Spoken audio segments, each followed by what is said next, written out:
Le grand direct de l'actu, Jean-Marc Morandini. Selon un rapport de l'Observatoire de la sécurité des cartes de paiement, la fraude à la carte bancaire utilisée pour un paiement à l'étranger a bondi de 12%, hausse inquiétante à la veille des départs en vacances. Alors comment s'en prémunir? On va être très pratique, comme tous les vendredis avec maître Roland Pérez. Bonjour.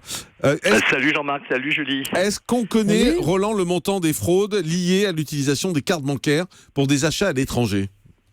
C'est un chiffre qui va vous faire très peur, Jean-Marc. Près de 300 millions d'euros. De fraude? De fraude, oui, 300 millions d'euros de fraude liés donc à toutes les transactions faites transfrontalières. En France et en Europe, il y a plusieurs dispositifs qui ont pourtant rendu plus sûres les transactions. Oui, alors c'est vrai qu'en France maintenant, on peut dire que c'est un peu plus sécurisé. Les paiements sans contact, le fait que toutes les banques aujourd'hui se sont mis, vous savez, à ce fameux code qu'on vous envoie sur votre téléphone portable et qui fait que avant de valider une transaction, vous recevez le code, vous composez ce code sur votre achat lors de votre achat en ligne et là c'est sécurisé. Alors justement, comme c'est un peu plus sécurisé en France, eh bien, les fraudeurs ont beaucoup d'imagination et essaient maintenant, de pirater toutes nos données via l'étranger. Ils le font surtout auprès de pays qui, à la fois, n'ont pas de coopération judiciaire avec nous, c'est-à-dire n'ont pas de sécurité, de services de sécurité, on va dire, liés à l'utilisation de ces cartes bancaires. Il n'y a pas de coopération judiciaire, comme par exemple le Maroc ou le Moyen-Orient. Ils le font aussi parce qu'ils profitent que certaines cartes ne sont pas encore totalement généralisées, les cartes à puce. Donc, on est encore à des cartes à piste qui peuvent être parfaitement piratées et contrefaites. Donc là aussi, l'Amérique latine, une partie également des États-Unis.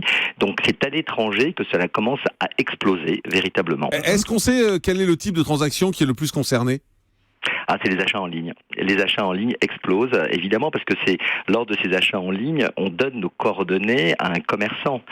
Donc, évidemment, cela reste sur l'ordinateur à un moment donné, et ça va très très vite. Ils utilisent aujourd'hui les moyens que l'on a tous pour transférer un message, comme les SMS. Donc, dès que ces coordonnées sont piratées, elles sont envoyées à l'autre bout du monde par SMS, et c'est comme ça que nos cartes sont piratées, les données de nos cartes sont piratées. Alors, comment on peut se prémunir de tout ça? Alors, il y a eu plusieurs moyens.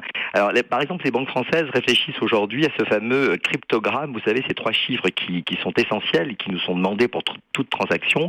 Alors, ça coûte très cher le dispositif qu'ils veulent mettre en place, mais c'est un dispositif au moyen d'un écran. Vous avez un écran avec une horloge et ce cryptogramme sur votre carte changerait toutes les 20 minutes. Ça veut dire que les fraudeurs n'auraient pas le temps, ceux qui voudraient véritablement pirater nos coordonnées et ce fameux cryptogramme n'auraient pas le temps de pouvoir le pirater parce que ça changerait sur notre carte bancaire.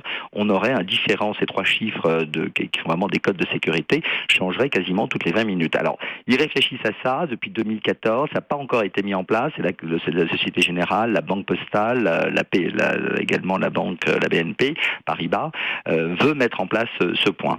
Et puis, il y a évidemment, alors c'est toujours les sempiternels conseils, il faut vérifier nos débits, il faut jamais laisser, si on le peut, jamais laisser nos coordonnées, les coordonnées de notre carte sur notre ordinateur, parce qu'il y a aujourd'hui ce qu'on appelle des logiciels espions, c'est-à-dire des mouchards qui sont sur l'ordinateur, qui arrivent et qui évidemment piratent immédiatement les coordonnées que l'on a pu laisser.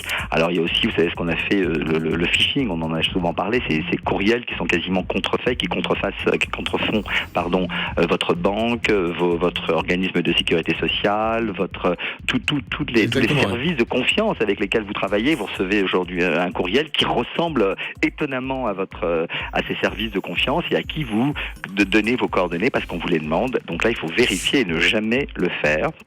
Et puis les autres précautions, c'est à l'étranger. Mais c'est terrible ce que je vais vous dire, mais il faut jamais perdre de vue votre carte bancaire. C'est-à-dire qu'il faut partir, il faut pas qu'il parte avec, faut pas que le serveur à l'étranger parte avec votre carte. Il y a des pays où ça se fait tout le temps. Par exemple, aux États-Unis, le serveur part toujours. Bah oui, mais qu'est-ce qu'on fait? On paye pas? Faut demander. Vous levez, vous allez avec le serveur. Vous allez avec le serveur et vous voyez ce qu'ils font avec la carte. Il ne faut pas perdre de vue votre carte. Il ne faut pas la stocker sur votre téléphone aussi. C'est bien noté. Merci beaucoup, maître Roland Pérez, d'avoir été avec nous. Carte bleue à l'étranger, attention, danger. On vous donne tous les trucs et les conseils avant ces vacances.